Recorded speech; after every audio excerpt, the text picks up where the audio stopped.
138 से प्रारंभ करेंगे।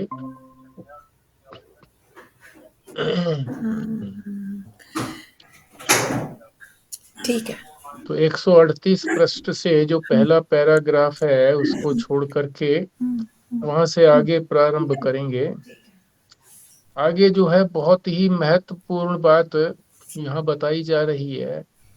ये सारी ही जो आध्यात्म रामायण महाराज जी ने संक्षेप में लिखी है बहुत अधिक रहस्यपूर्ण है। बहुत महत्व की बातें बताई गई हैं जो वेदांत में जानने के योग्य हैं। तो इसके अंदर दो बातें बताई गई हैं। तो मैं सोच रहा हूं कि बताने की बजाय आप स्वयं जो है ना अनुसंधान करें कि वो दो बात क्या हैं और दो बातों में आपस में क्या अंतर है। आप स्वयं ही बताएं, तभी ठीक रहेगा। आज मैं पढ़ सकती हूँ अगर आप बोलेंगे तो। हाँ ठीक है, पढ़िए फिर। मेरे को पेज नंबर बताना क्योंकि मेरा थोड़ा डिफरेंट है पेजेस। हाँ पेज तो 138 है हमारे यहाँ तो। अच्छा। पर रावणस्य च देहोत्थम ज्योतिरादित्य, ये यहाँ से करना। ये हो चुका क्या? रावण ने कई बार सिर काटे गए ये वाला? और ये गिर करके मर गया। राक्षस राज जो है वो चक्कर खा करके अच्छा, अच्छा। जब हाँ। तीर लगा तो पृथ्वी पर गिर गया। अच्छा, यहाँ तक है। हम्म। ये जो श्लोक नंबर है ये यही वाला है 6.11. हाँ हाँ यही है 78। 79। रावणस्य स देहोत्थय। अच्छा हाँ, ये मेरे को मिल गया। यस। ठीक है। मैं इस यहाँ से ही पढ़ती हूँ फिर इसको। हम्म। हरि ओम। रावणस्य च देहोत्थं ज्योतिरादित्यवत् स्फुरत् प्रविवेश रघुश्रेष्ठं देवानां पश्यतां सताम्। इस पैराग्राफ के अंदर बहुत ही रहस्यपूर्ण गहरी बात बताई है महाराज जी ने। तो पठन करने का मतलब ये नहीं है कि पाठ पढ़ लिया या सुना दिया, उसका रहस्य नहीं समझ में आया तो इस ढंग से पढ़े पढ़ने वाला कि उसे स्वयं भी समझ में आए, दूसरों को भी समझ में आए। जी। रावण के शरीर से दिव्य ज्योति निकली और वह भगवान में लीन हो गई। मन नष्ट होकर कहाँ लीन हुआ? मन रोज नष्ट होता है, पर किसमें नष्ट होता है? अज्ञान में। जब गहरी नींद आती है तब मन तो रहता नहीं। यही है मन का अज्ञान में नष्ट होना। किंतु तब यह मन सर्वथा बीज सहित नष्ट नहीं हो पाता। एतएव जगते ही फिर जैस वैसा का वैसा उठ खड़ा होता है। मन जब चैतन्य में नष्ट हो तभी इसका बाध होगा।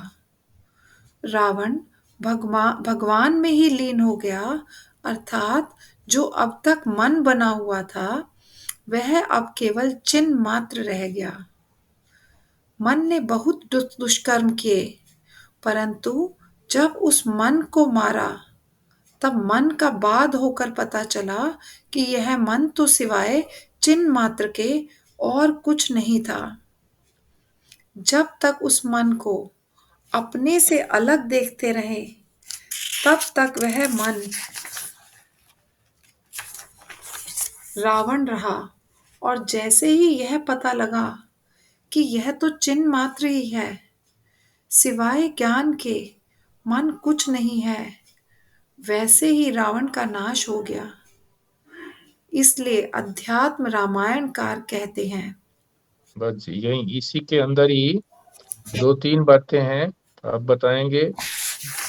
एक तो दिव्य का अर्थ है, आप याद रखें। दिव्य का अर्थ बताएं आप, पहले भी एक बार बात तो हो चुकी है, दिव्य जो है कई बार आया है शब्द। तो दिव्य का अर्थ बताएं। फिर लीन होना, अज्ञान में लीन होना, और फिर आगे बताते हैं चैतन्य में लीन होना। ये दो बातें हैं।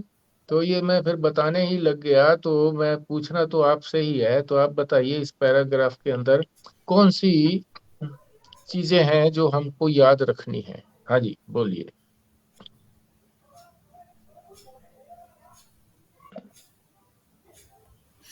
ये जो आपने पहले दिव्य बोला ना, दिव्य का हाँ मतलब जो देवताओं से प्राप्त हो। हाँ, इस मर्तलोक की जो प्रकाश है उससे अलग प्रकाश होता है ये, दिव्य प्रकाश, दिव्य ज्योति। ठीक है। और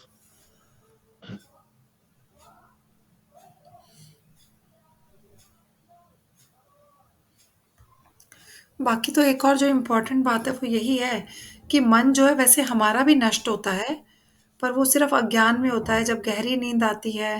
पर वो अज्ञान है, क्योंकि वो बीज सहित नष्ट नहीं होता। आज नष्ट हुआ, कल फिर उग खड़ा होगा। जैसे ही उसको हवा पानी मिलता है किसी बीज को, जैसी परिस्थितियां आती हैं, फिर मन फिर से पावरफुल हो जाता है। फिर वो अज्ञान में नष्ट हो जाता है जब हम गहरी नींद में होते हैं। पर ये जो है, इसको हम नष्ट होना नहीं बोलेंगे। जब ये भगवान के साथ मिल जाएगा, भगवान में लीन हो जाएगा, उनके साथ एकाकार हो जाएगा, तो ये पूर्णतः नष्ट हो जाएगा।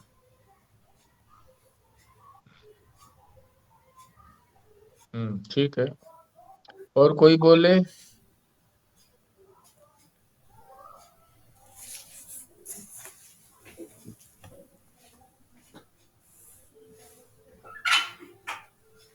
व्यास जी, ये दिव्य ज्योति जो है हाँ ये जी। माया रहित है ना?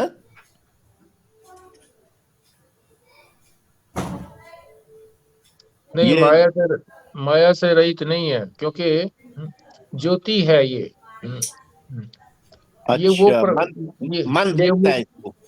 ये वो प्रकाश नहीं है जो चेतन का प्रकाश होता है, वो नहीं है, माया अच्छा, है।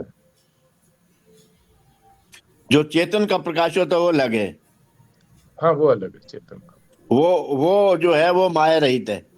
वो माया रहित है। एक जगह लिखा है जी, उसको भी माया रहित नहीं बताया है। ओके, वो जो है क्योंकि मन उसको देखता है। मन उसको देखता है। अच्छा, इसी अपनी पुस्तक में बताया, इसी में है या कहाँ बताया है वैसे? ये परमानंद जी की हाँ किताब हाँ। में अच्छा, फिर बताइए, फिर बोलिए क्या है।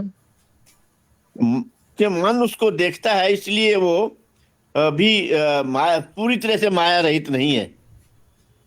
हाँ, मन देखता है। मन कौन माया रहित नहीं है? प्रकाश की बात कर रहे हो ना?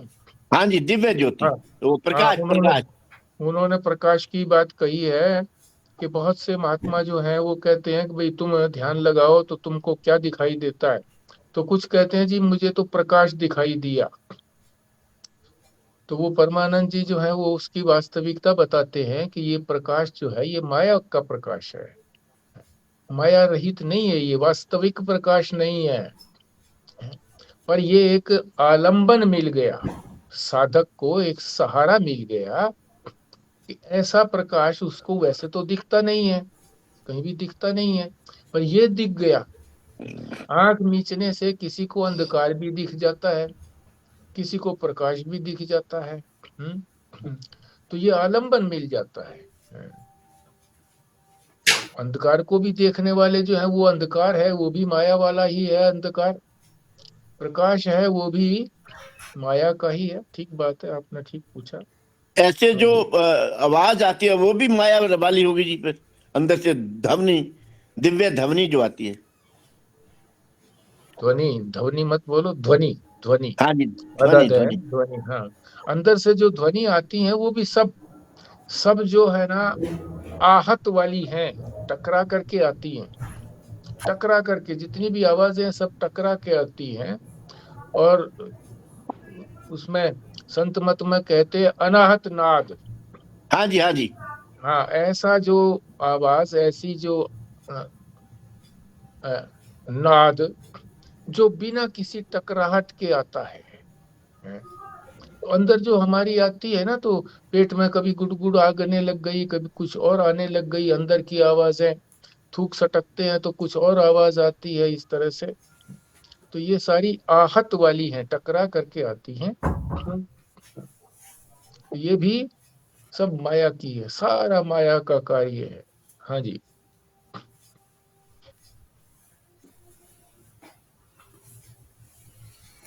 यहाँ जो महाराज जी बताना चाह रहे हैं वो बताइए आप, यहाँ क्या है? मन का नष्ट होना, दो प्रकार से बताया ना, मन का नष्ट होना।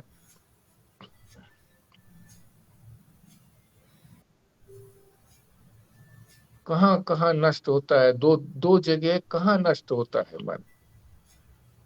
हाँ जी।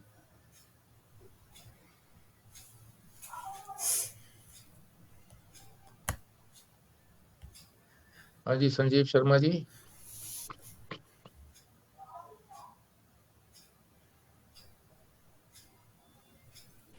एक तो ज्ञान में नष्ट होता है जी, गहरी नींद में हाँ जी, जब मन नहीं रहता तो अज्ञान में नष्ट होता है। ठीक। तो दूसरा, जब ये चेतन में जब तक नहीं मिल जाएगा, हम्म। मतलब मन भी चेतन ही है, तब तक मन का बाध नहीं हुआ। मन चेतन ही है नहीं, ये बाद में बनेगी ना बात, मन तो हाँ जी चेतन ही है, अभी तो जी। चेतन नहीं लग रहा ना हमको।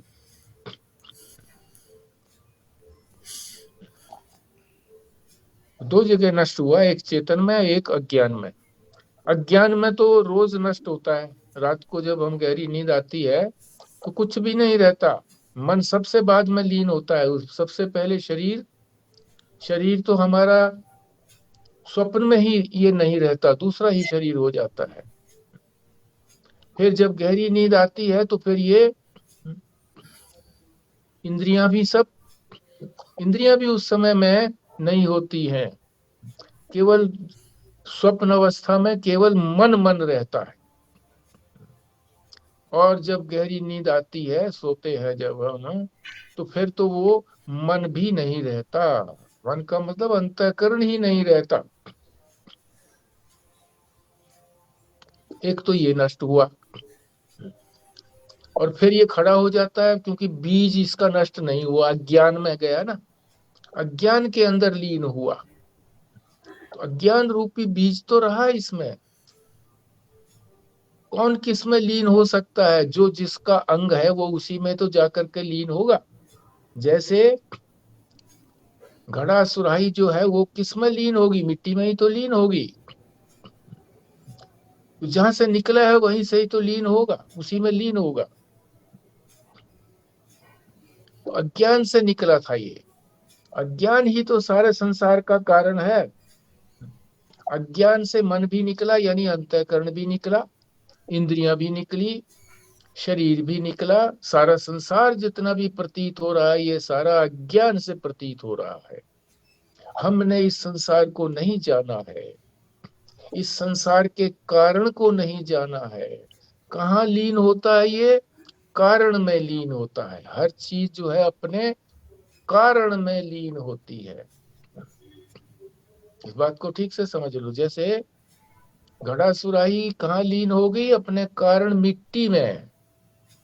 आभूषण, गहने कहाँ लीन होते हैं?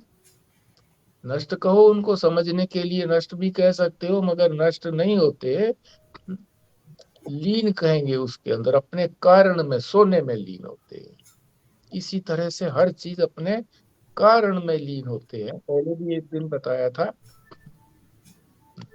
कि सर्वप्रथम जो है साधक को कारण में लीन होने का ही ज्ञान दिया जाता है, कि कारण रूप से जानो कि हर चीज कारण में लीन हो रही है। कारण कौन है? एकमात्र कारण, अंतिम कारण कौन है? परमात्मा। उसी में जाकर के लीन होती है। यहाँ आप ये कहेंगे जी परमात्मा तो फिर ज्ञान स्वरूप है, तो वहीं अगर लीन हो गई सारी चीज, जैसे सुषुप्ति के अंदर हमारा मन लीन हो गया कारण के अंदर, तो कारण तो परमात्मा है, बिल्कुल ठीक है, कारण परमात्मा है, पर वो अज्ञान रूप से हम लीन हो गए, हम उसको जानते नहीं है। परमात्मा का हमको ज्ञान नहीं है, अज्ञान है, इसीलिए तो कहा। पर वो परमात्मा में अज्ञान नहीं है, हमारे में अज्ञान है। क्या अज्ञान है हमारे में? कि हम परमात्मा को नहीं जानते। ये बार बार मैं स्ट्रेस दे करके इसीलिए कह रहा हूं कि हर चीज जो है वो कारण में लीन होती है। कारण कौन है? परमात्मा। परमात्मा स्वयं तो चेतन है, पर हम उसको नहीं जानते हैं, इसलिए अज्ञान भी उसी में लीन होता है, ज्ञान भी उसी में लीन होता है।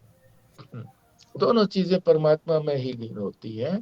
मगर जब तक हम कारण रूप से मानेंगे तब तक हम कहेंगे ईश्वर, और जब कारण से रहित कहेंगे तब हम कहेंगे उसको परमात्मा या ब्रह्म। इस बात को भी समझ लो, पहले भी बताई है ये बात। तो एक तो हो गया कारण में लीन होना, जो हम रोज ही गहरी नींद में, यानी मन हमारा लीन होता है, रोज ही लीन होता है। और फिर सुबह स्वस्तिका ने जो परिस्थिति कही, परिस्थिति की बात नहीं कहो, ये कहो कि जब फिर उठते हैं, जागृत अवस्था आती है, तो फिर निकल आता है मन। क्योंकि तुरंत बाद तो जागृत ही आएगा ना, एकदम जागृत आता है। सोते हुए गहरी नींद के बाद या तो थोड़ा सा स्वप्न आएगा, स्वप्न से एकदम जगेंगे, या एकदम जग भी जाते हैं हम, स्वप्न नहीं आता, सीधे गहरी नींद से भी जग जाते हैं। तो उसी से क्या निकला? उसी से हमारा स्वप्न भी निकला, सुषुप्ति से, और उसी से हमारा जागृत निकला। तो खड़ा हो गया ना फिर दोबारा से। बीज था, अज्ञान रूपी बीज था हमारे अंदर, तो वो अज्ञान के अंदर ही जाकर के लीन हुआ, परमात्मा में लीन नहीं हुआ, अज्ञान में लीन हुआ। क्योंकि हमने परमात्मा को जाना नहीं, अज्ञान रूप से लीन हुआ। परमात्मा को हम जानते नहीं है, इसलिए वो अज्ञान हमारे लिए अज्ञात है। एक तो ये हो गया लय होना, इसको कहते हैं लय होना, लय, लीन होना, कारण में लीन होना। हर चीज कारण में लीन होती है, अज्ञान में लीन होती है। कारण कहो तो परमात्मा कहो। और भी समझ लो, महाराज जी ने समझाया है कि किसी को डायरिया हो गया, तो कहते हैं जी इसका क्या कारण है? कारण तो सब जगह हम कारण ही तो ढूंढते हैं ना। तो कहेंगे जी वो गलत खाना खा लिया था। ठीक है, गलत कारण हो गया ना। अब उस डायरिया का कारण गलत क्या हो गया? गलत खाना। अब गलत खाना क्यों खाया, ये भी तो कारण पूछ रहे हैं ना, क्यों खाया, उसका क्या कारण था गलत का?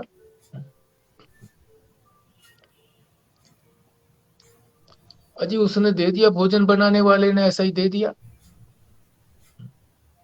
या उसने मिर्चें डाल दी इसलिए मेरे को ऐसा हो गया, या कोई और चीज ऐसी, फॉरेन बॉडी चली गई उसके अंदर, सफाई नहीं थी तो चला गया। अच्छा, उसका कारण क्या हुआ कि क्यों किसी ने इस तरह से गलत चीज चली गई, जानबूझ के तो डाली नहीं। तो 2-3 सीढ़ी जाने के बाद आदमी फिर हथियार डाल देता है। आदमी नहीं, डॉक्टर भी हथियार डाल देते हैं। वो तो कहते हैं ना कीटाणु चले गए जी उसके अंदर। तो कीटाणु क्यों चले गए जी? वही पानी औरों ने पिया, उसको उसको डायरिया हो गया, औरों को नहीं हुआ। तो कहेंगे जी उसके अंदर जीवनी शक्ति कम थी जी। फिर पूछते हैं जी उसके अंदर जीवनी शक्ति कम क्यों थी जी? 2-3 स्टेप्स पे जा करके फिर हथियार डाल देते हैं कि जी आगे तो पता नहीं हमको। क्या कहा? पता नहीं, यानी अज्ञान है, अज्ञान में लीन हो गया। तो सब चीज अज्ञान में लीन होती है। 2-3 स्टेप्स जाने के बाद फिर अज्ञान में लीन होती है। तो एक तो लीन समझ लो, लीन माने कारण में लीन होना, लय हो जाना। और एक होता है चैतन्य में लीन होना। चैतन्य, चैतन्य कौन है? परमात्मा, मेरा अपना वास्तविक स्वरूप, मैं में लीन होना। इसको, ये जो लीन हो जाता है तो फिर खड़ा नहीं होता वो। क्यों? इसके अंदर जो लीन होगा वो तो नष्ट हो जाएगा, लीन लीन नहीं होगा। लीन तो होने का तात्पर्य ये है कि उसके अंदर समा गया फिर निकल गया। अब वो नष्ट ही हो गया उसके अंदर जाकर के, अब वो रहा ही नहीं। पर वेदांत में नष्ट शब्द कह देते हैं, पर वेदांत में नष्ट नहीं होता, कोई भी चीज नष्ट नहीं होती है। 16वें श्लोक में, गीता के दूसरे अध्याय के 16वें श्लोक में भी कहा गया है कि जो चीज सत्य है वो हमेशा सत्य रहती है, जो चीज सत्य नहीं है, झूठी है, वो हमेशा झूठी रहती है। विज्ञान भी इसको मानता है कि matter can never be destroyed, it only changes its form। शक्ल बदल जाती है, बस, नष्ट नहीं होती। तो वेदांत के अंदर इसको कहते हैं बाध हो जाना। बाध, बाध जो है वो किसके लिए प्रयोग में आता है? अधिष्ठान के लिए। जब चीज उसके अंदर समा जाती है, अधिष्ठान के अंदर सब चीजें समा जाती है, उसके अंदर अज्ञान भी समाता है, ज्ञान भी समाता है।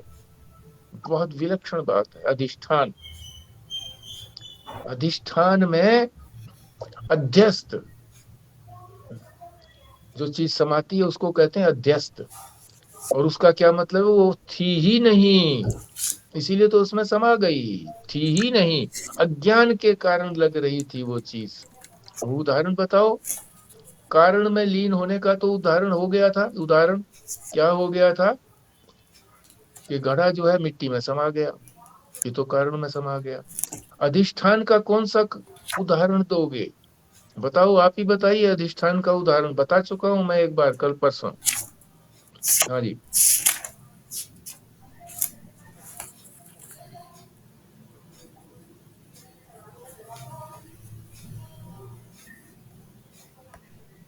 क्या ये है कि ईश्वर से ही सब पैदा हुए हैं और ईश्वर में ही लीन हो जाएंगे?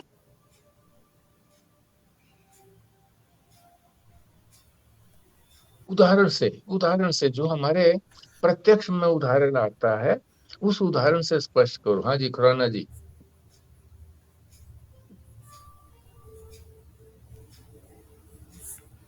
बोल रहे थे ना आप? स्वस्तिका के बोलने से पहले पता लगा था कि खुराना जी बोल रहे हैं, तो बोलिए।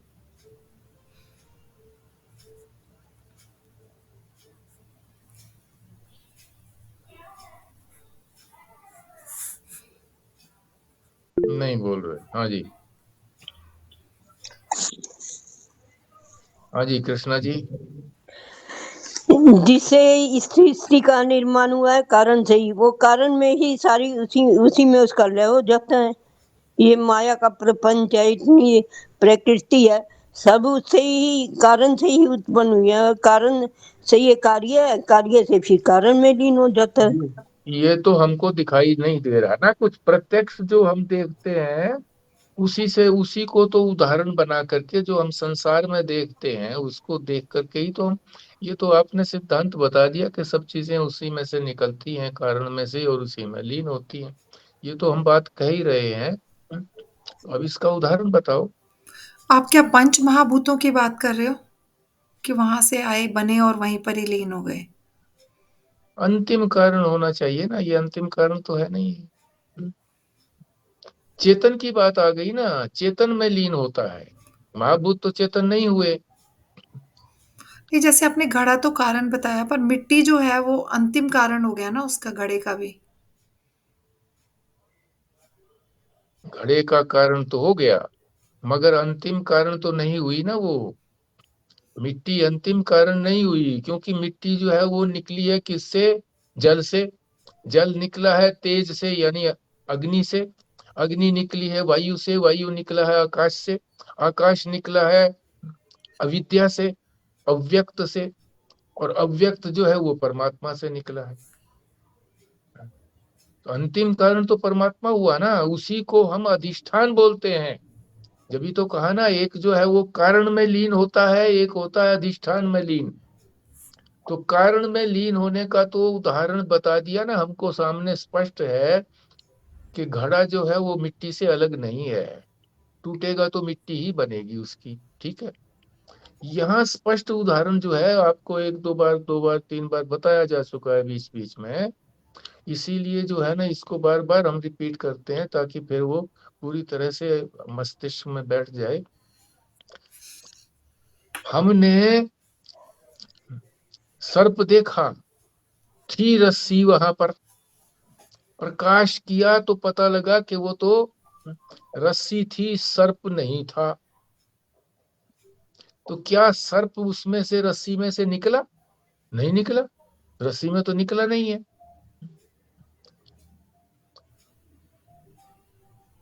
रस्सी ही सर्प रूप से दिख रही थी। यानी ये अधिष्ठान का उदाहरण है कि वो था ही नहीं। उसी को अध्यस्त कहते हैं। अध्यस्त और अधिष्ठान के, अधिष्ठान के अतिरिक्त यानी चेतन के अतिरिक्त और कोई चीज संसार में है ही नहीं। जितनी भी सारी चीजें हैं वो सब परमात्मा में, अधिष्ठान में अध्यस्त हो जाती हैं। अध्यस्त का मतलब समा जाती हैं, लीन भी कह सकते हो, मगर उसको अलग करने के लिए कि लीन होना जो है, लय होना जो है, वो तो अपने कारण में लीन होना है।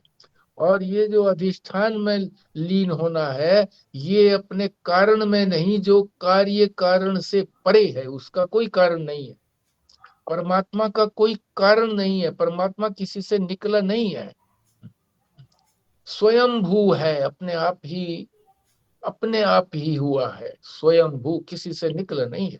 और सारी चीजें सब निकलती हैं ईश्वर से। पर ब्रह्म जो है वो, अधिष्ठान में अध्यस्त हो गई जी। हाँ इसका जी, मतलब है तो सही, क्या इसका मतलब कह सकते हैं कि है तो सही? थी ही नहीं। थी ही नहीं उसको कहते हैं अध्यस्त होना। अध्यस्त चीज जो है वो वास्तव में थी ही नहीं। जैसे सर्प वास्तव में था नहीं, दिख भर रहा था बस। तो दिख भरा था, प्रकट प्रकट भी नहीं हुआ कह रहे थे, तभी तो मिथ्या कहते हैं। जगत मिथ्या इसी वजह से तो कहते हैं कि है नहीं, प्रतीति मात्र है। किस वजह से हाँ मात्र है? पर ये माया की वजह से प्रतीति मात्र है, या ज्ञान की वजह से प्रतीति हो रही है, कुछ भी हाँ, कहें। ये पहला स्तर है। ये पहला स्तर है जब ज्ञानी जो है वो चौथी स्तर पे है, चौथी सीढ़ी पे। जब वो सातवीं सीढ़ी पर होता है तो उसके लिए सिवाय परमात्मा के और कुछ है ही नहीं, दिखाई नहीं देता उसको। ये संसार ही नहीं दिखाई देता। कहता है कहाँ संसार, मुझे दिखाओ तो सही। और यही बात जो थी वो ऋषिकेश में, वो एक के, वो एक भगत थे, उसके वो चाचा लगते थे, वहां पे रहते थे। और उन्होंने कहा था, ब्यास जी हाथ मिलाओ, संसार आपका गायब हो जाएगा, हाथ मिलाओ। है कहाँ, मुझे दिखाओ तो सही। तो अब वो किस तरह से दिखाता क्या है, बाकी उसकी बात तो ठीक थी, सैद्धांतिक बात थी। तो वो सिद्धांत से ही हमको समझाता कि अभी तो हमें बुद्धि से दिख रही है, सारा संसार जो है मन से बुद्धि से दिख रहा है। फिर वो बताएंगे कि मन बुद्धि भी संसार से अतिरिक्त है ही नहीं, है? दिख भर रही है, मन बुद्धि भी हमारा दिख रहा है, क्योंकि ये पंच भौतिक है, पांच भूतों से बना है, तो ये माया से बना है सब कुछ। माया से बनी हुई कोई चीज नहीं होती। तो कल्पना करता हूँ कि ऐसे वो समझाते। ऐसे नहीं है कि गायब ही कर देते उसी समय, हाथ मिलाते ही। तो सब तरह से उन्होंने आश्वासन दिया था, मगर उस समय में ये नहीं था कि इस तरह से कैसे गायब हो जाएगी, विश्वास ही नहीं हुआ। जी हाँ जी, संजीव शर्मा जी, समझ में आई? कि एक स्तर ऐसा आता है कि जब वो कहता है कि दिखता ही नहीं है ही नहीं सिवाय चेतन के, सिवाय मेरे। मैं चेतन हूँ और परमात्मा चेतन है, तो एक ही हुआ ना, एक ही चेतन है, उसके अतिरिक्त कोई नहीं है। सिद्धांत भी यही है वेदांत का, अद्वितीय, दूसरा है ही नहीं, बस एकमात्र वही परमात्मा ही है, और वो मेरे से ज्ञानी के लिए अलग तो भी कहता है जी कुछ दूसरा कुछ है ही नहीं, और जो भक्त होगा वो कहता होगा सिया राम मैं सब जग जानी। हाँ, मैं सब जब जानी, वो कारण रूप से जान रही है। भगत जो है वो कारण रूप से जान रहे हैं कि उसी उससे अलग कोई चीज है ही नहीं। सिया राम उस मैं नहीं कह रहा जी, सिया राम मैं यह मैं, सिया सिया राम राम मैं सब मैं, जग जानी। सिया राम मैं और ये मैं का अधिक मैं का अर्थ होता है प्रचुर मात्रा में, प्रचुर मात्रा में, अत्यधिक मात्रा में, उसको कहते हैं मैं। सिया राम मैं, कि सारा संसार ही फिर सिया राममय हो गया। इसको फिर समझें, जैसे 5 हमारे कोश है ना, सुन लो, अन्न में, प्राण में, मनो में, विज्ञान में, आनंदमय, सब में मय लगा हुआ है, मैं और ये। हमने यही प्रश्न स्वामी जी से कहा कि मैंने कहा जब आनंद में ही लीन हो गए हम, तो बात खत्म हो गई। बोले नहीं, ये प्रचुर मात्रा के लिए कहा गया है। मैं तो सबके अंदर लगा दिया कि हमारा जो शरीर है, सारा स्थूल शरीर, वो किससे बना हुआ है? अन्न से, इसलिए अन्न मैं कह दिया कि अन्न से अतिरिक्त कुछ नहीं है। फिर आगे कहा प्राण में, प्राण से अतिरिक्त कुछ नहीं है, प्राण चले गए तो शरीर खत्म हो गया। फिर क्या कहा? कोश बताए जा रहे हैं, ये कोश हैं। मनो में, मन के अतिरिक्त कुछ नहीं है, सुषुप्ति के अंदर मन भी नहीं रहा है। मनो में, जब तक मन है तब तक ही है। फिर विज्ञान में, बुद्धि विज्ञान में आ गई। फिर आनंदमय, मय हुआ है, प्रचुर मात्रा में तो है वहां पर आनंद, पर आनंद स्वरूपता नहीं है। आनंद रूपता तो है, पर आनंद स्वरूपता वहां नहीं है, इसीलिए मय कहा गया है। और ये जो है तुलसीदास जी ने भी यही कहा है, सिया राम मय सब जग जाना। तो कारण रूप से परमात्मा में सब कुछ, कारण में पहुंचना भी बहुत बड़ी बात है। सारे संसार के कारण को समझ लेना 80-90% कार्य हो चुका है। क्यों हो चुका है? क्योंकि हम तो सब चीजों का कारण इस संसार में ही ढूंढ रहे हैं। हमारे बीमार होने का क्या कारण है, ये बता दिया। हमारे स्वस्थ होने का क्या कारण है? अच्छा भोजन करना, एक्सरसाइज करना, ये कारण। सब चीजें यहाँ संसार में कारण में ही लीन हो रही हैं, पर अनेक कारणों में लीन हो रही हैं।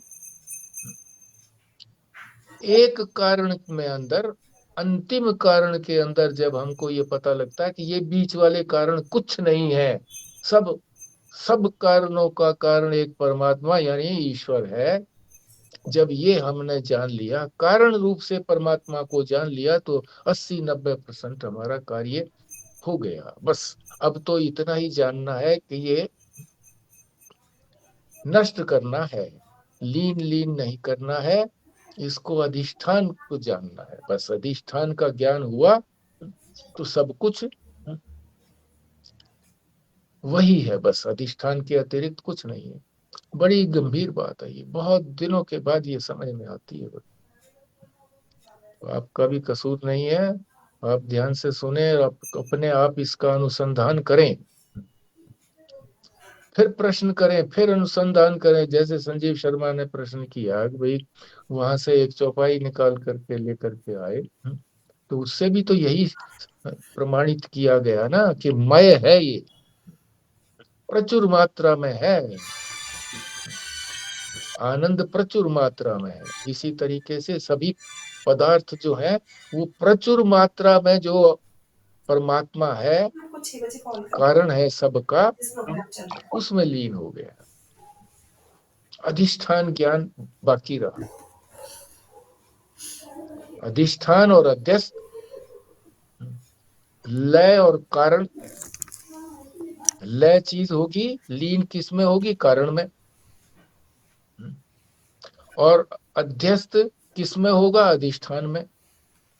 अधिष्ठान के अंदर अध्यस्त होगा, यानी वो अब पदार्थ है ही नहीं, ये जान लिया हमने तो समझो अधिष्ठान को जान लिया।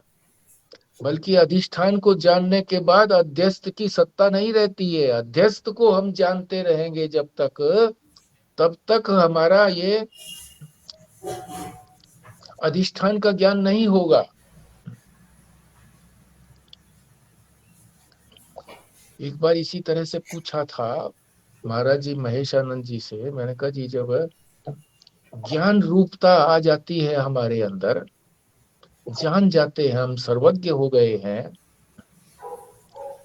तो फिर कोई जो हमारे से ये पूछता है जी मेरी भैंस कहाँ खो गई, तो उसको बताता क्यों नहीं है कहाँ खो गई? नहीं बता पाता वो। और यदि वो बता भी मान लो देता है कि वहां बता देता है जी, वो कुछ चीजों को बताएगा, सारी चीजों को तो बता नहीं सकता। वो कल्पना करके बताएगा सारी चीजों को, जहां जहां तक उसकी पहुंच है वहां तक बताएगा, बाकी चीजों को नहीं बताएगा। तो मैंने कहा वो तो फिर बात खत्म हो गई। फिर वो बोले खत्म नहीं हुई, अध्यस्त के ज्ञान से बात खत्म नहीं होती है। अध्यस्त क्या है? भ्रम। सर्प क्या है जिसको हमने अध्यस्त कहा है? वो क्या है? भ्रम। भय के नीचे रह लगा है भ्रम। ब्रह्म नहीं, भ्रम। भय के नीचे लगा भ्रम है, ये मिथ्या ज्ञान है, मिथ्या ज्ञान है। तो मिथ्यात्व निश्चय जो है ये पहली स्तर है, और है ही नहीं ये अंतिम स्तर है। चलो हम यहीं पर ना चिपके रहें। तो अधिष्ठान की बात हो गई, अध्यस्त की बात। अधिष्ठान और अध्यस्त, और लीन और कारण, लय और कारण। और फिर ये कहते हैं कि जब चिन्ह मात्र के सिवाय, ये लिखा है ना इसमें, मन तो सिवाय चिन्ह मात्र के और कुछ नहीं है। जब तक उस मन को अपने से अलग देखते रहते रहे, तब तक वो मन रावण रहा। अपने से अलग, अपने से अलग का क्या मतलब? मैं चेतन हूं ना, मैं आत्मा हूं। जब तक हम उसको अलग देखते हैं तब तक कुछ नष्ट नहीं हुआ ना।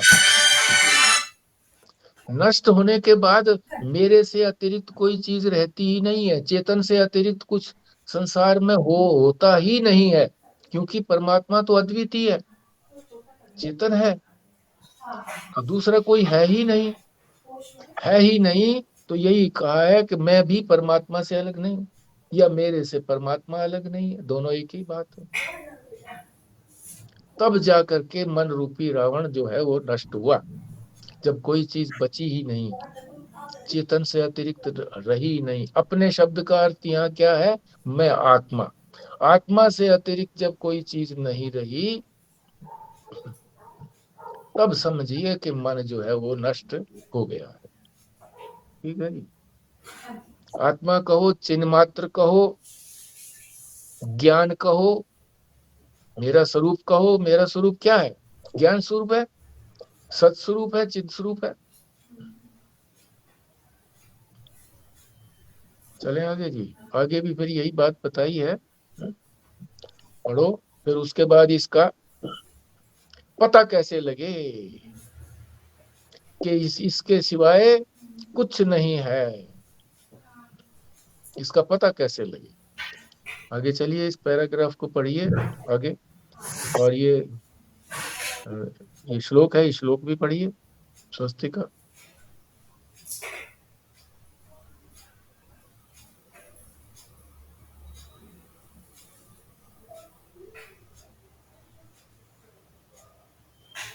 स्वस्तिका जी, संजीव शर्मा जी पढ़िए इस श्लोक को। पापिष्ठो।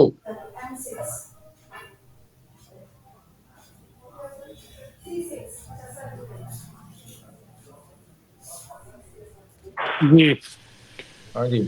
पापिष्ठो वा दुरात्मा परधन परदारेषु सक्तो यदि स्यात् नित्यं स्नेहाद् भयाद् वा रघुकुलतिलकं भावयन् सम्प्रेतः भूत्वा शुद्धान्तरङ्गो भविष्यत् जनिता अनेक दोषे विमुक्तः सद्धो रामस्य विष्णु सुरवर विनुतं याति वैकुंठ माध्यम।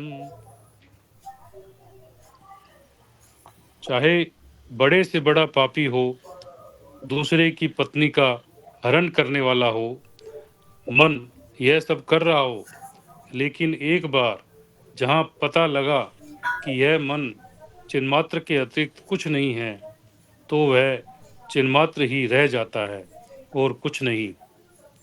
यह पता कैसे लगे? रघुकुल तिलकम भावयन, मरण पर्यंत एकमात्र सच्चिदानंद का चिंतन चले, अन्य कोई भावना व्यवधान न डाले, तभी विपरीत भावना रूप प्रतिबंधक हटकर मन नष्ट होगा, बाधित रहेगा। वही वस्तुतः मन की परम शुद्धि है, सब दोषों से निर्मुक्ति है। हाँ जी, अब यहाँ जो रहस्य की जो बात बताई है कि पता कैसे लगे ये कि चिन्ह मात्र ही रह गया और कुछ नहीं रहा, तो बता रहे हैं कब लगेगा। कैसे लगने का मतलब ये है कि कब लगेगा ये, जब हम सच्चिदानंद का, सतचित और आनंद का ही चिंतन करते रहें, अनुसंधान करते रहें कि हम सत कैसे हैं, हम चिद कैसे हैं, ज्ञान स्वरूप, चिद का मतलब ज्ञान स्वरूप कैसे हैं, हम आनंद स्वरूप कैसे हैं। अलग अलग इस प्रकार से अपने अंदर दृष्टांत दे करके शास्त्र ने बताया है कि हम सत कैसे हैं, चिद कैसे हैं, आनंद कैसे हैं। जब हम इसका चिंतन करते रहेंगे और किसी चीज का चिंतन करेंगे ही नहीं, तो फिर प्रश्न ये उठेगा जी क्या शौच आदि नहीं जाएंगे, भोजन आदि नहीं करेंगे, चिंतन नहीं करेंगे उसका शौच आदि का, न भूख का चिंतन करेंगे, चिंतन तो परमात्मा का करेंगे, सच्चिदानंद का करेंगे, अपने स्वरूप का करेंगे। भूख लगेगी भोजन कर लेंगे, चिंतन तो नहीं किया ना हमने। भूख लगी भोजन कर लिया, फिर चिंतन करने लग गए। शौच आई, शौच चले गए, फिर आकर के चिंतन करने लगे, तो इतना शौच का चिंतन किया, शौच भी आ गई। हमारे चिंतन करने से ना तो भूख लगती है, ना शौच आती है, हमारे चिंतन करने से कुछ नहीं होता। तो सतत चिंतन और कोई भावना बीच में व्यवधान न डाले, विपरीत भावना कोई आए नहीं, यानी प्रतिबंधक कोई आए नहीं, आए तो उसको हटा दो, तब जाकर के ये मन नष्ट होगा और तब यानी बाधित होगा, मिथ्यात्व निश्चय होगा कि ये था ही नहीं, ये हमें लग रहा था ही नहीं, लग रहा था ये, क्योंकि इसकी कुछ सत्ता है, सत्ता तो परमात्मा के अतिरिक्त किसी की ही नहीं है। ये बात जो थी ये तब पता लगी जब हमने कोई भी प्रतिबंधक आया, प्रतिबंधक का मतलब जब ये भावना आई कि नहीं सच्चिद मात्र के अतिरिक्त भी तो कुछ है। जैसे हमने भूख और प्यास की बात बताई, शौच की बात बताई, इसी तरह से मन सर्दी लगने लगी, गर्मी लगने लगी, तो सर्दी लगने लगी तो कपड़ा ओढ़ लिया, गर्मी लगने लगी तो गर्मी का अगर उपाय है दूर करने का तो ठीक है, उपाय हो गया, बाहर बैठ गए, हवा चल रही है। अगर कुछ भी उपाय नहीं है हमारे पास तो हम अपने उसी में सहन करते हुए अपना चिंतन नहीं छोड़ना है। ये ऐसा चिंतन करना है कि कोई भी ये रुकावट न डाल पाए, तब जाकर के मन जो है नष्ट होगा, यानी बाधित होगा, मिथ्यात्व निश्चय होगा कि ये था ही नहीं। हम तो इसको वैसे ही समझे जा रहे थे कि मन है, मन है, मन मन। देखो जी, जब हमारा मन होगा, जब सत्संग में जाएंगे जी, मन होगा तो हम ये काम करेंगे जी। मन की सत्ता ही नहीं है? जिसकी सत्ता नहीं है उसी की सत्ता मान करके हम उसी के अंदर ही फंसे पड़े थे। अब सत्ता खत्म हो गई है उसकी हमारे लिए। हाँ जी, ठीक है जी, आगे चलो फिर, ये पैराग्राफ और करते इसमें हैं। एक विचार की बात ये भी आई है जी, पहले कहा बड़े से बड़ा पापी हो। हाँ। इसका अभी क्या है कि मन की परम शुद्धि मतलब अंतःकरण शुद्ध तभी होगा, जब परम शुद्ध तभी है कि जब सतत परमात्मा का चिंतन बना रहे। जैसे ही हम्म। परमात्मा का सतत चिंतन बना, मन शुद्ध हुआ। उसके पहले आपने चाहे कितने ही कुकर्म किए हों, पाप किए हों, कैसी भी स्थिति रही हो, मन शुद्ध होने पर परमात्मा के चिंतन करने में बाकी सब रुकावटें खत्म फिर। बिल्कुल ठीक बात है। वही तो कहते हैं, जब वो उसको ये बताया था, राम राम राम राम राम राम राम राम राम राम करते रहो। अब इतना उसके पापी। लिए हाँ जी। एग्जाम्पल दिया था। हाँ उसके लिए एग्जाम। एग्जाम्पल बहुत अच्छा था। हाँ, किसको दिया था, किसने दिया था?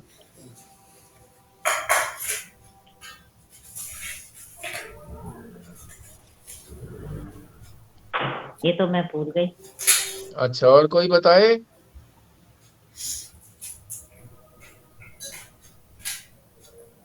भगवान बुद्ध ने कहा था ना, जब वो उसके पास उसके माला लटकी हुई थी नरों अंगुली की। अंगुलीमाल अंगुलीमाल अंगुलीमाल, अंगुलीमाल, अंगुलीमाल, यानी उन्होंने उंगलियां काट काट करके जिन जिन मनुष्यों को मारा था उसकी माला बना रखी थी। तब उसने कहा था कि कब रुकोगे। भगवान बुद्ध ने कहा था उसको, अंगुलीमाल को, कब रुकोगे। तब उसकी समझ में में आ गया उसका कि प्रसंग ये था जी, वो जंगल में जाते थे, सभी ने शिष्यों ने मना किया कि जंगल में अंगुलीमाल का बड़ा प्रकोप है और आप वहां हाँ। मत जाओ करके। और उसका प्रण था जो भी मतलब एक दृष्टांत में कि 1000 लोगों को मैंने मारना है, तो उसके 999 पूरे हो गए हैं। तो उसकी हम्म। खुद की माँ भी जंगल में जाने से डरती थी कि कहीं अपना संकल्प पूरा करने के लिए मुझे ही ना मार डाले। हम्म। तो तब भी ठीक महात्मा बात। बुद्ध चलते रहे करके, तब उन्होंने उसको आवाज पीछे से कहा था, ये चलता है तेरे को डर नहीं लगता, हम्म। रुको। तो उसने कहा हम्म। मैं तो रुक गया, तू कब रुकेगा। हाँ, तू कब रुकेगा। फिर वो दूसरी बात ये थी कि उसने कहा कि भाई मैं अभी काट दूंगा तुम्हारी गर्दन इस तरह से करके। कहता ठीक है, कहता है पहले ये पेड़ है, इस पेड़ की टहनी को काट। उसने पेड़ की टहनी तुरंत काटी। तभी हम्म। बुद्ध के मन में विचार आया कि ये शिष्य बनाने जैसा है, क्योंकि तुरंत हम्म। आज्ञा का पालन किया।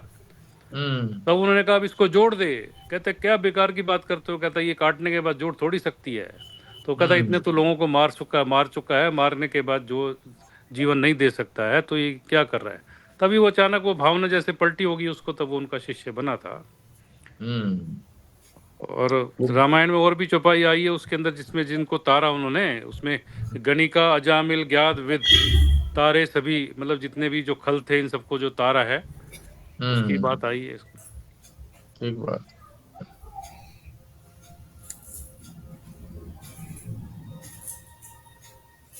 चलो जी, फिर आगे चलो।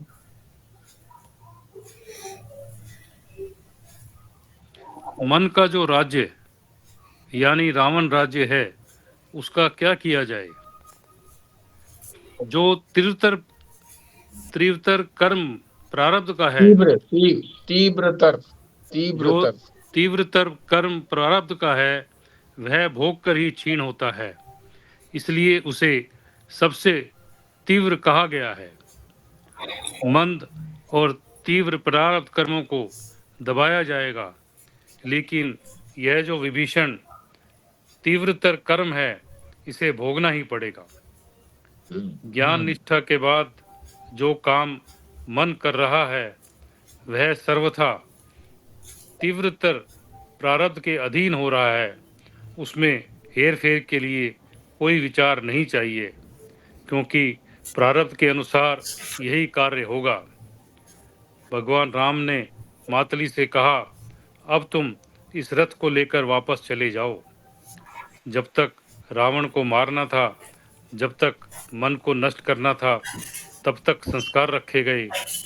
मन नष्ट हो गया, इसलिए अब संस्कृत अंतःकरण की भी जरूरत नहीं। इतना युद्ध करके मनोनाश हो गया, वासना क्षीण हो गई और जो कर्तृत्व बुद्धि कल्पित करके रखी थी उसकी भी जरूरत नहीं रही। तो जो सर्वथा शुद्ध परम ब्रह्म परमात्म स्वरूप की बुद्धि है उसी को वापस लाना है। माया सीताम परित्यक्तुं जानकी मनले स्थाताम।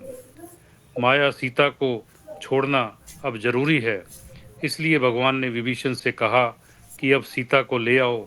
सीता को पालकी में बैठाकर ले आए। जितने वानर थे वे सीता जी को देखना चाहते थे, इसलिए भगवान ने कहा कि सीता को पैदल आने दो।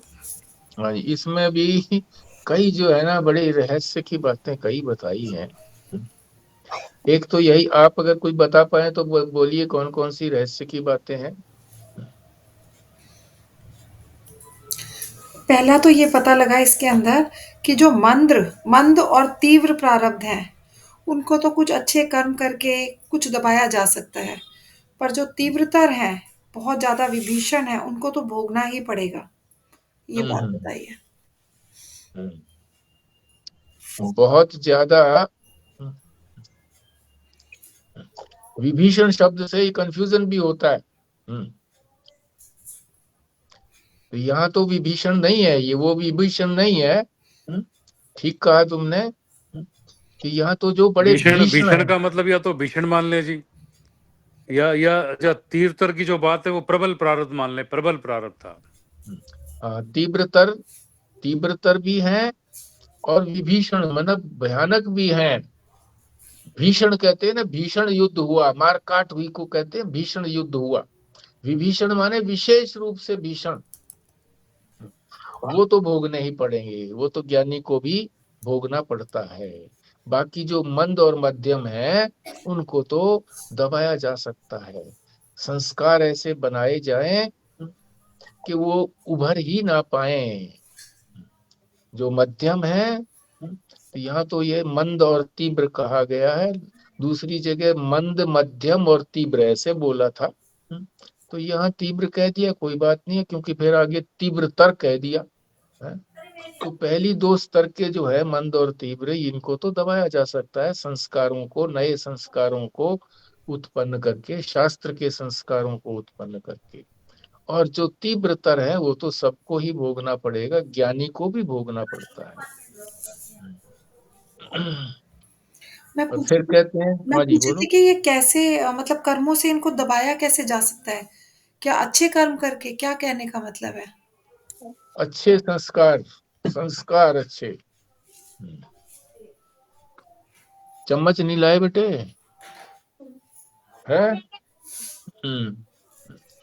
जो मन प्रारब्ध हैं वो तो जैसे पूजा उपासना प्रार्थना परमात्मा की करते हैं तो थोड़ा उनका प्रभाव कम हो जाता है।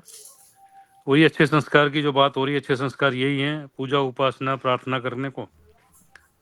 मगर जो तीव्रतर जो प्रारब्ध है, प्रबल प्रारब्ध, वो केवल भोग के ही हाँ पूरा करना बिल्कुल। पड़ता है। अब जैसे स्वस्तिका ने पूछा ना कि कर्म करने से क्या, अच्छे कर्म करने से क्या, शुभ कर्म करने से। कर्मों से भी संस्कार बनते हैं। कोई भी काम करते हैं हम, उसका संस्कार बनता है, अनुभव होता है ना कर्म करने से। स्थूल कर्म से भी संस्कार बनते हैं, सूक्ष्म कर्म से, उपासना, पूजा इत्यादि करने से, इससे भी संस्कार बनते हैं। यानी कर्म कहो, चाहे स्थूल कर्म कहो चाहे सूक्ष्म कर्म कहो, दोनों प्रकार से अगर शुभ कर्म करते हैं, शास्त्र के अनुसार कर्म करते हैं, तो संस्कार अच्छे बनते हैं, शुभ संस्कार बनते हैं, सुसंस्कृत मन हो जाता है हमारा। जैसे हमें ऐसा लगता है ना, अगर हम बुरे कर्म करेंगे तो वो जैसे पाप कर्म है, और जो अच्छे कर्म होंगे वो पुण्य देते हैं, और बुरे कर्म जो है पाप का भागी बनाते हैं। तो अभी तक तो हमें ये पता था कि अगर हम पाप कर्म करेंगे तो वो भी भोगने पड़ेंगे, पुण्य कर्म करेंगे तो उसका भी फल मिलेगा।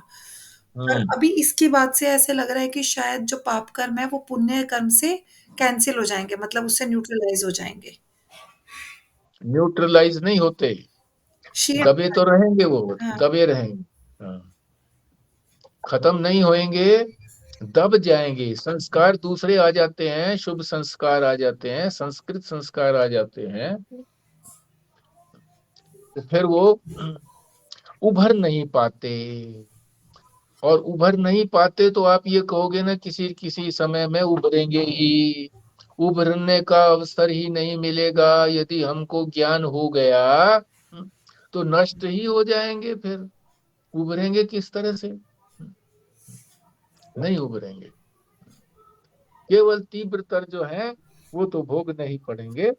और अगर किसी ने नहीं शुभ संस्कार इतने संग्रहित किए उस काल के अंदर, तो उनको फिर ये मध्यम भी भोगने पड़ेंगे और मंद भी भोगने पड़ते हैं। मंद को जो है औषध वगैरह से, जैसे हमको बीमारी हुई औषध वगैरह से दूर कर लिया, मगर जो बहुत गरीब हैं, आदिवासी इलाके में रहते हैं, उनको ये भी नहीं है कि भाई हम कोई दवाई ले लें, कहाँ से ले लें, पैसे ही नहीं है, खाने पीने का ही मुश्किल से होता है, तो उनको ये मंद भी भोगने पड़ते हैं। हाँ, अगर वो वहां पर किसी संत के, किसी महात्मा के संपर्क में आए और जो उनकी गतिविधियां हैं कि किसी भी प्राणी को मार करके खा लेना, पशु को मार के खा लेना, पक्षी को मार करके खा लेना, हाँ, किसी को भी हानि पहुंचा देना, हाँ, कोई किसी बात की मन में ये ना रखना कि भाई हाँ इसको मारेंगे तो कुछ हमको इससे हमारा अहित होगा, ऐसे ना रख करके दिल दुखाते रहना, शरीर को कष्ट देते रहना दूसरों का, ऐसे जिनका मन है वो मन किसी महात्मा के संपर्क में आकर के बदल जाता है, तो ये मंद प्रारब्ध भी उसके दब जाते हैं, मध्यम प्रारब्ध भी दब जाते हैं। तो महात्मा भी कोई ना कोई उपचार बता देते हैं, या तो डॉक्टर कोई बता देंगे या व्यवस्था कर देंगे इस तरह की। वो नहीं करेंगे तो प्रकृति अपने आप व्यवस्था करती है। प्रकृति ना भी करे तो उसके संस्कार जब दृढ़ हो जाएंगे तो फिर उनको दबाने की भी जरूरत नहीं है, अपने आप ही दब जाएंगे। वो मंद को फिर दवाई से भी करने की जरूरत नहीं है, दब जाएंगे। मतलब जैसी जैसी परिस्थिति होती है वैसा वैसा भोगना पड़ता है व्यक्ति को, अपने कर्मों के अनुसार ही भोगना पड़ता है। कर्मों के अनुसार ही उसको शरीर वैसा मिला होता है, ऐसा ही उसको मन मिला होता है, तो ऐसे ही मन से फिर वो ऐसे ही चलते हैं। प्रारब्ध से कोई महात्मा ऐसा मिल गया, तो इसकी कई कथाएं आती हैं इस तरह से प्रारब्ध से। चलो उन कथाओं को तो छोड़ें।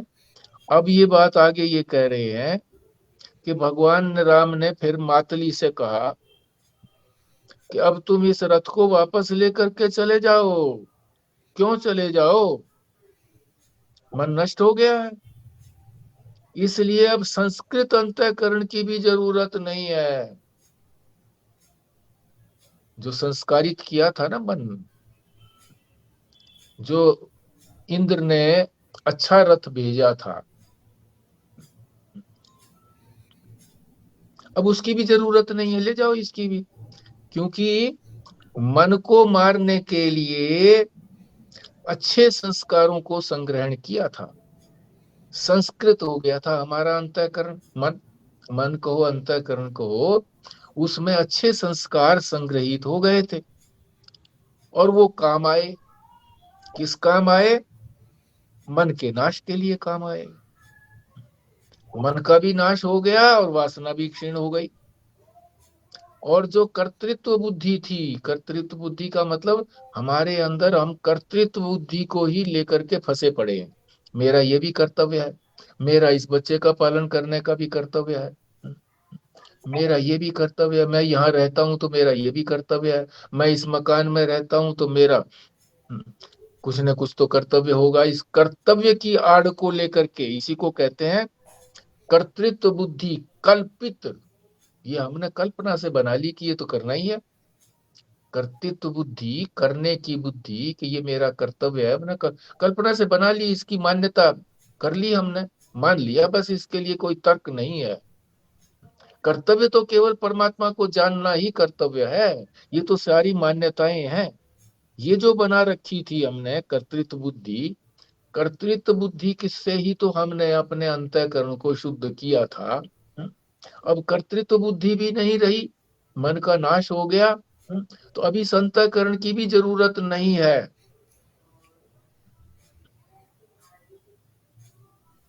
अब तो शुद्ध परम ब्रह्म परमात्मा रूप की बुद्धि है। अब वो बुद्धि वैसी नहीं है, संस्कारित बुद्धि नहीं है। अब तो संस्कारों ने उस बुद्धि को, चेतन बुद्धि को लाए कि मैं चेतन हूं। जब ऐसे संस्कार हमारे हुए, शास्त्रीय संस्कार, तब उन उन संस्कारों ने मदद की हमको परमात्मा के स्वरूप को जानने की। उससे तो पहले चिंता ही नहीं थी किसी तरह की जानने की।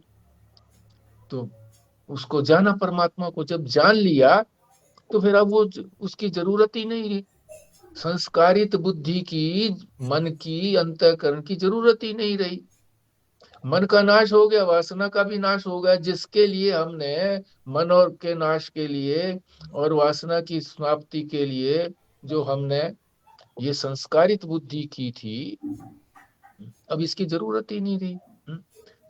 परमात्मा में तो बुद्धि अपने आप को संस्कारित करने की बात ही नहीं थी। उसको तो देवता ने, इंद्र ने दे दिया था रथ। ये नहीं था कि परमात्मा की बुद्धि संस्कारित नहीं थी। ये रथ दे करके इंद्र ने जो भेजा, इसका तात्पर्य ये है कि ऐसा रथ, अंतःकरण ही तो हमारा रथ है, उसी के ऊपर चढ़ करके तो हम सारा काम करते हैं। मन जो चाहता है उसी को तो करते हैं। मन ही शरीर को जो है हमें आगे बढ़ाता है, शरीर को। तो हमारे लिए बताया है ये कि हमने ऐसे मन को बना लिया। अब इस मन की भी जरूरत नष्ट हो गया, ये ऐसा अंतःकरण की भी जरूरत नहीं रही, अब ऐसे रथ की भी जरूरत नहीं। अब तो हम परमात्मा स्वरूप की ही बुद्धि हो गई, हमारी वो बुद्धि रही ही नहीं, पहले वाली बुद्धि नहीं रही। उसी को ही वापस लाना है, सर्वथा शुद्ध बुद्धि को लेकर के आना है, यानी सीता जी को लेकर के आना है। सीता जी को बुद्धि कहा था ना, तो सीता जी जो है वो शुद्ध बुद्धि है, क्योंकि वो शुद्ध परमात्मा के साथ रही है, उसी के साथ विवाह कर लिया है। मेरे तो गिरधर गोपाल दूसरों न कोई। अब सारे हैं, पति सब छोड़ दिया, बस परमात्मा ही मेरा पति है। जब ऐसा मान लेता है कोई भी, जैसे मीरा ने माना था, तो सीता का जब विवाह हो गया तो सीता अपने आप ही उनके साथ एक हो गई। तो वैसी बुद्धि, वो बुद्धि रूप बताई है, ऐसी बुद्धि बन गई अब उसकी। तो उस बुद्धि को वापस लाना है, वो वाली बुद्धि लेकर के वापस आना है। और सीता जी को पालकी में बैठा करके नहीं लेकर के आना, पालकी में बैठा करके लाए और पालकी को खुला छोड़ दिया, ताकि सभी वानर लोग जो है सीता जी को देखना चाहते थे वो, हाँ, फिर कह रहे पैदल लेकर के आओ, आगे कहा ना पैदल लेकर के आओ, पालकी में नहीं, पालकी तो ढकी होती है कपड़े से, पैदल लेकर के आओ ताकि सभी वानर देख सकें। वानर रूप कौन हो गए? हम ही तो हो गए, सब वानर ही तो हैं। ठीक है जी, तो ये यहाँ तक का हो गया है। इसका अभी और इसको अभी रस्सा कसाई और करनी थी इस पैराग्राफ पे, तो आप चिंतन करना, फिर कल प्रश्न कोई पूछ सकते हो, आप पूछना उसमें। अब तो यहीं पर विश्राम लेंगे। देखो मैं एक बात बताता हूँ कि जो लोग कुंभ में नहीं जा सकते हैं, तो कम से कम जो कुंभ का जो महत्वपूर्ण एक महीना है, उस एक महीने के लिए ये समझ करके कि हम कुंभ के अंदर ही हैं, तो जैसा जीवन हमारा वहां चलता वैसा ही जीवन यहाँ चलाएं। कैसे चलाएं? वहां महात्माओं का श्रवण करते, सत्संग सुनते, तो यहाँ भी महात्माओं का श्रवण करें, नट के ऊपर श्रवण करें, स्वाध्याय करें, जप करें, पूजा करें, उसी तरह से स्नान करें प्रातःकाल उठ करके जल्दी, और जो भावना वहां करते थे करेंगे। ये जो जाएंगे, जो नहीं जा रहे हैं, वो यही भावना करें कि हम सुबह उठ करके गंगा जी में ही स्नान कर रहे हैं, नलके से पानी ले रहे हैं तो गंगा जी में ही स्नान हो रहा है। और ज्यादा भाव लाना है तो थोड़ा सा गंगा जल भी उसमें 1 चम्मच 2 चम्मच उसमें डाल दें कि अब ये गंगा जल में ही स्नान हो रहा है। तो इस तरह का भाव बना है 1 मास के लिए। जो नहीं जा पा रहे हैं किसी भी कारणवश, कर्तव्य बुद्धि ला करके कि मेरी कर्तव्य बुद्धि है, अभी तो नहीं जा रहे हैं। शरीर को रखने की कर्तव्य बुद्धि है, या संसार को रखने की कर्तव्य बुद्धि है, या बच्चों को रखने की कर्तव्य बुद्धि है, या वे बिजनेस को रखने की, या अपने अध्यापन कार्य को रखने की बुद्धि है, तो तब तक ये तो करें 1 मास के लिए। ठीक है जी। हाँ जी, खुराना जी करिए फिर, पूर्णाहुति जी करो। हाँ जी जी। जी। ओम पूर्णमदः पूर्णमिदं पूर्णात् पूर्णमुदच्यते पूर्णस्य पूर्णमादाय पूर्णमेवावशिष्यते। ओम शांति शांति शांति। नारायण। नारायण। नारायण। नारायण।